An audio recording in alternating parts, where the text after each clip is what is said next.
They fired him in front of people, not in a private meeting, not with respect, in front of coworkers. He felt heat in his face. His hands shook. His throat went dry. He wanted to defend himself, but he couldn't, because humiliation steals your voice. He walked out with a box in his arms, thinking his life was over. 3 years later. The same company sent him a message. Can we talk? They wanted him back, and this time, he didn't need revenge, because success had already said everything. You will hear 3 turning points, 3 moments that changed his future. I will also break down the psychology, how humiliation can poison you or power you, why most people either quit or become bitter, and how to rebuild without ego. At the end, you will get a comeback plan, a simple system to turn rejection into results. If you've ever been embarrassed, rejected, or underestimated, stay with me. Chapter 1, the day he lost his name. Turning point number 1. His name was Adrian. Adrian worked hard, not perfect, but consistent. He was the kind of employee who solved problems quietly. He didn't talk too much. He didn't brag. He just delivered. But Adrian had one weakness. He avoided conflict. He would rather stay silent than defend himself, and some workplaces punish that. One morning, Adrian's manager called him in. Adrian thought it was a normal check-in. He walked in and saw 2 people from HR. His stomach dropped. The manager didn't sit him down kindly. He stood. He spoke fast. We've decided to let you go. Adrian blinked. He said, why? The manager said, performance issues. Adrian felt his face burn, because he knew it wasn't true. Yes, he made mistakes sometimes, but he also carried projects. He also fixed other people's mess. Then the manager said the sentence that crushed him. You're not a good fit here. Adrian tried to speak, but his words came out weak. The manager shook his head. Decision is final.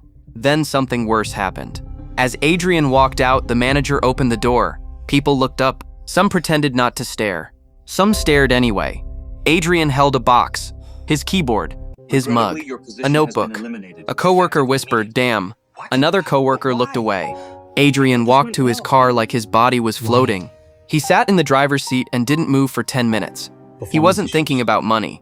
He was thinking about identity. He felt like he lost his name, like he became the guy who got fired. That was turning point 1. Not the firing, the humiliation. Because humiliation creates a dangerous choice. You either turn bitter, or you turn focused. At first, Adrian turned numb. Chapter 2, the quiet years, turning point number 2. The first weeks were ugly. Adrian applied for jobs. No replies, no interviews, no respect. He checked his email like a habit. Refresh, refresh, refresh, nothing. His savings dropped. His confidence dropped faster. He started avoiding friends. He didn't want questions. So what happened? Where are you working now? Are you okay? Adrian would smile and say, I'm figuring things out. Then he would go home and feel ashamed. At night, he replayed the firing, the manager's face, the HR silence, the eyes of coworkers. He wanted revenge, not violent revenge, just emotional revenge. He wanted them to regret it.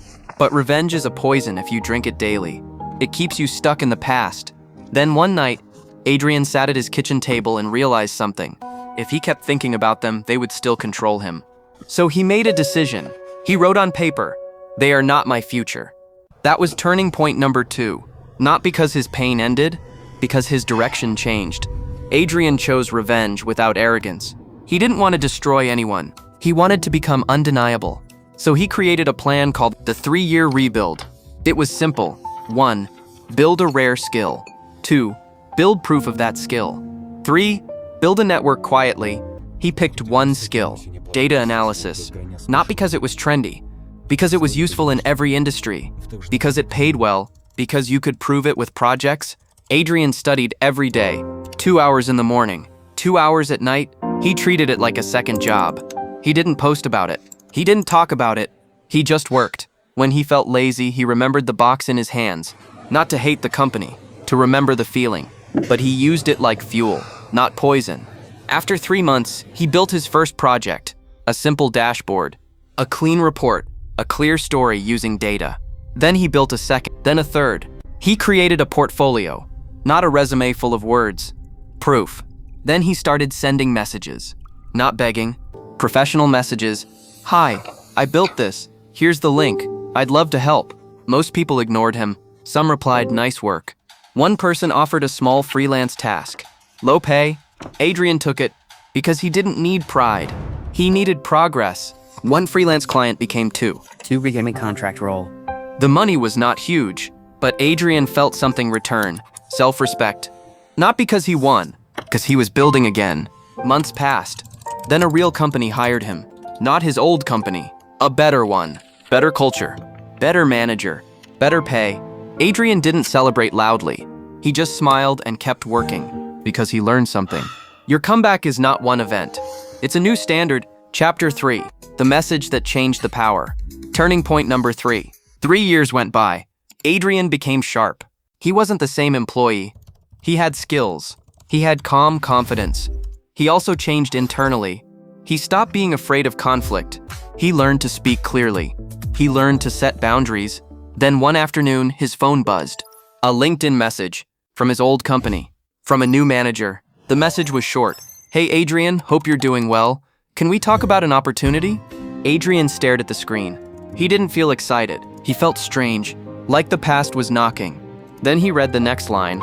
We're rebuilding the analytics team. We were told you were strong. We'd love to see if you'd consider coming back. Adrian leaned back. He almost laughed, not because it was funny, because it was unreal. They called him not a good fit. Now they wanted him. That was turning point 3. Not the message, the power shift. Because Adrian realized he didn't need to prove anything with attitude. He already proved it with results. He replied politely, thanks for reaching out. I'm open to a conversation. He took the call. The new manager spoke with respect. They explained the team changed. They admitted mistakes were made. They offered more money than before. Then came the question, so would you come back? Adrian paused. This was the moment people imagine as revenge. This is where movies show arrogance. But Adrian didn't do that. He didn't insult them. He didn't brag. He didn't smile with pride. He just spoke like a grown man who learned his value. He said, I appreciate the offer, but I'm not interested in returning. Silence. Then the manager said, may I ask why? Adrian answered calmly, because I'm building something better for myself, and I'm happy where I am. That's it. No drama, no arrogance, no revenge speech. He ended the call politely. Then he sat there and breathed. He didn't feel hatred. He felt peace. Because the best revenge is not humiliating others. It is refusing to stay broken. Revenge without arrogance. Here's what made Adrian different. 1. He used pain as fuel, not identity. He didn't become the fired guy. He became the builder. 2. He built proof, not opinions. He didn't argue about how good he was. He produced evidence. 3. He avoided the ego trap. Ego says, show them. Wisdom says, grow yourself.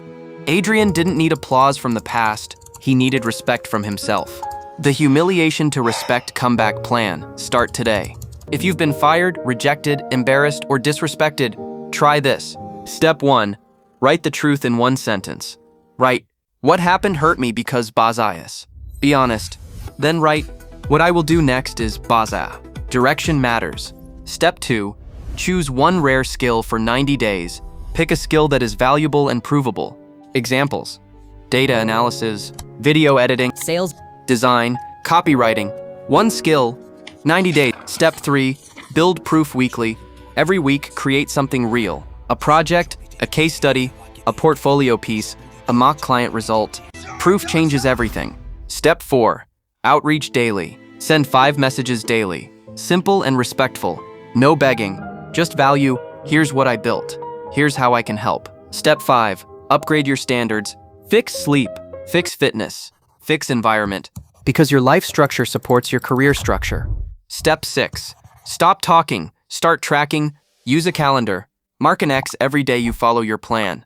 Track action, not mood. Step 7, one action today. Today, pick your skill, set your daily time.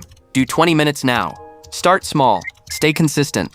They fired Adrian and humiliated him. But they didn't end him. They woke him up. 3 years later, they asked for him back, and Adrian didn't need revenge. Because he didn't come back as a broken man. He came back as a rebuilt man. If you're hurting right now, remember, humiliation is not the end. It is a signal. A signal that your next chapter needs new standards. You don't need to hate anyone.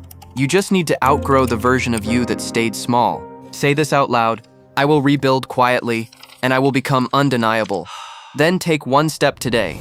If this story helped you, subscribe. This channel shares movie-style comeback stories with real steps, discipline, skill, growth, and comment one phrase below, quiet revenge, so you commit to rebuilding without ego.